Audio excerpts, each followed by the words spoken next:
Vaccination को लेकर जब स्वास्थ्य मंत्रालय की नई गाइडलाइन सामने आ गई जिसमें कहा गया कि कोरोना से ठीक होने के 3 महीने बाद टीका लगेगा, महिलाएं जो ब्रेस्ट फीडिंग करें, दो बच्चों को वो दूध वैक्सीन लगवा सकती हैं। ऐसे में अगर आप इसको लेकर थोड़ी डिटेल दे सके या इस महामारी को लेकर दर्शकों को एक कॉमन सुझाव दे सके, इससे पहले कि हम दर्शकों को लेना शुरू करें। जी शुभंकर जी, तो वैक्सीनेशन एक हमारा अकेला ऐसा हथियार है जो इस कोरोना की महामारी से हम जिसके जरिए लड़ सकते हैं।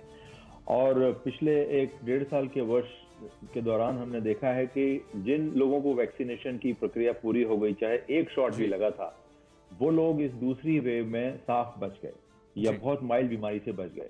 और हमारे वैक्सीन का जो हमारे दोनों वैक्सीन है, कोविशील्ड और कोवैक्सीन, दोनों का डेटा कहता है कि अगर एक शॉट भी लग जाता है तो आपको सिवियर इलनेस होने के चांसेस मुश्किल से 5% 10% होते हैं और माइल्ड मॉडरेट इलनेस के चांसेस 20 से 30% होते हैं। और यही देखा गया ऑब्जर्वेशन में। इसलिए और वैक्सीन का अकाल देखते हुए भी ये साइंटिफिक लॉजिक दिया गया कि पहले वैक्सीन की डोज के बाद दूसरी डोज 12 हफ्ते यानी 3 महीने के अंतराल से लग सकती है। और इसी तरह से जिन लोगों को इन्फेक्शन हुआ है कोरोना का, वो अपने आप में एक तरह का इम्यूनिटी जगाने वाला प्रोसेस है, उन लोगों को भी 3 महीने वेट करके वैक्सीन लगवा सकते हैं। ओके, ठीक है सर।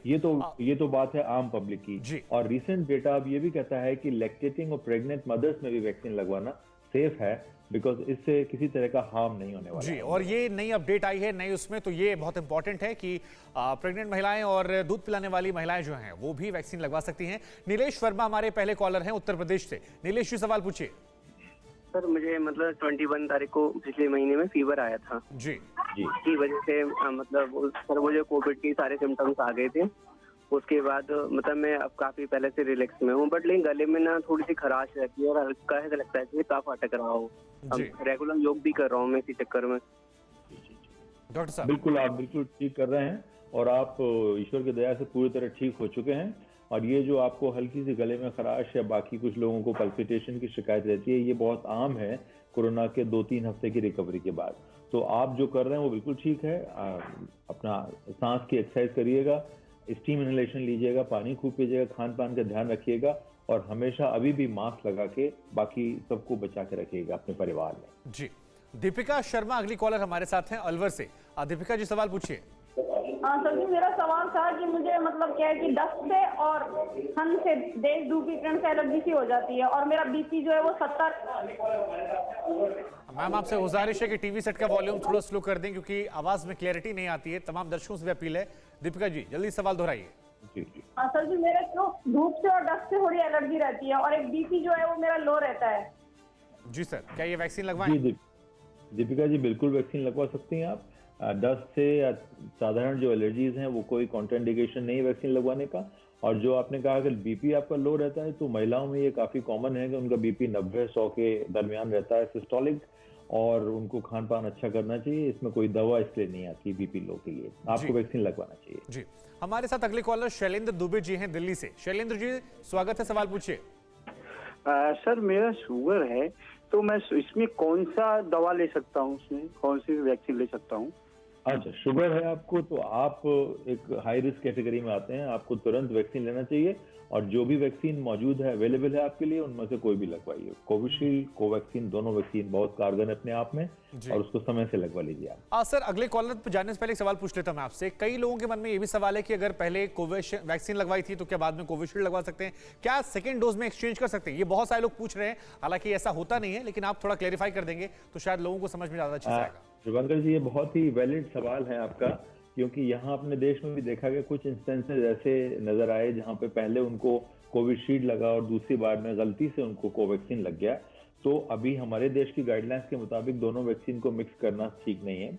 अभी एक स्पेन में ट्रायल हुई है जिसके रिजल्ट कल ही आए हैं, और वो ट्रायल कहती है कि जिन लोगों को पहले कोविशील्ड लगा है और उनको एक ट्रायल के तहत दोबारा से फाइजर का वैक्सीन दिया गया, तो ये देखा गया कि फाइजर के वैक्सीन से उनके एंटीबॉडीज की तादाद, दोनों न्यूट्रलाइजिंग एंटीबॉडी और आईजीजी, दोनों की तादाद जो है उससे कई गुना ज्यादा थी। तो हो सकता है कि भविष्य में ये संभव हो कि 2 तरह के वैक्सीन लगाना भी पॉसिबल हो, या अच्छा इफेक्ट लाने के लिए 2 तरह के वैक्सीन को मिक्स किया जा सके। ये बीमारी ऐसी है कि हम 1.5 साल से रिएक्शंस तो नहीं देखे गए उसमें। ये बाकायदा पार्ट ऑफ ट्रायल था, प्रोटोकॉल था, और उसमें दूसरा वैक्सीन की डोज फाइजर की लगाई गई और उन्होंने देखा कि कोविशील्ड दूसरी डोज लगाने के मुकाबले इसमें इफेक्ट्स बहुत अच्छे थे। जी, तो हालांकि ये एक पिछले evolving शो में सर चीज मेरे है। साथ एक डॉक्टर थे, उन्होंने ये कहा कि इसके रिएक्शन हो सकते हैं, ये थोड़ा सा मेरे लिए परेशानी का सबब था। हाँ, पिछले शो में हम भी यही कहते थे, लेकिन ये जी। ट्रायल जो है बहुत जागरूक करने वाली है और देखते हैं इसमें रोज हम कुछ नई चीज लर्न कर रहे जी, हैं। बिल्कुल। इसलिए अब जैसे देखिए आपने लैक्टेटिंग और प्रेग्नेंट वुमेन के अंदर रोल आ गया इसका, तो हर रोज एक नई रिसर्च निकल के आती बिल्कुल, है। and we बिल्कुल। should- डॉक्टर रजनीश भी हमारे साथ जुड़ गए हैं। डॉक्टर रजनीश कपूर, आपका स्वागत है, वाइस चेयरमैन कार्डियोलॉजी मेदांता से। आपका बहुत बहुत स्वागत सर। सर, यही सवाल मैं आपके पास टॉस करके फिर अगले दर्शक के पास जाऊंगा। क्या दोनों वैक्सीन मतलब जो आपने लगवाई वही लगवाना है या सेकेंड में चेंज कर सकते हैं? क्या इसका कोई रिएक्शन हो सकता है? इस पर थोड़ा आप भी अगर एक्सपोजर देते तो बेहतर रहता है। बिल्कुल बिल्कुल बिल्कुल। सो अभी तक की गाइडलाइंस में तो यही है, अभी तो हमें वैक्सीन को मिक्स नहीं करना है, बट आई थिंक जैसा कि अभी आप एक्सपर्ट बता रहे हैं भी कुछ चीजें हो रहा है कि जैसे हम कोविशील्ड या कोवैक्सीन लगवा रहे हैं, अब फाइजर और मॉडर्ना, अभी ये दोनों वैक्सीन हमारे पास उपलब्ध नहीं है, तो शायद जो अगला बूस्टर हो 6 मंथ्स में तो फाइजर को जाकर एक्सचेंज कर पाएं, ऐसा हो सकता है आगे की स्टडीज में आए। बट अभी के लिए तो यही मान के चलना है गाइडलाइंस के अकॉर्डिंग, हम अगर कोविशील्ड लगवाया है तो सेकंड कोविशील्ड ही होगा, और अगर कोवैक्सीन है तो सेकंड कोवैक्सीन होगा। अभी उसको मिक्स नहीं कर सकते हैं अभी तक के लिए। ठीक है। फिक्र आपकी, सोमवार से शुक्रवार रात 9 बजे सिर्फ TV9 भारतवर्ष पर।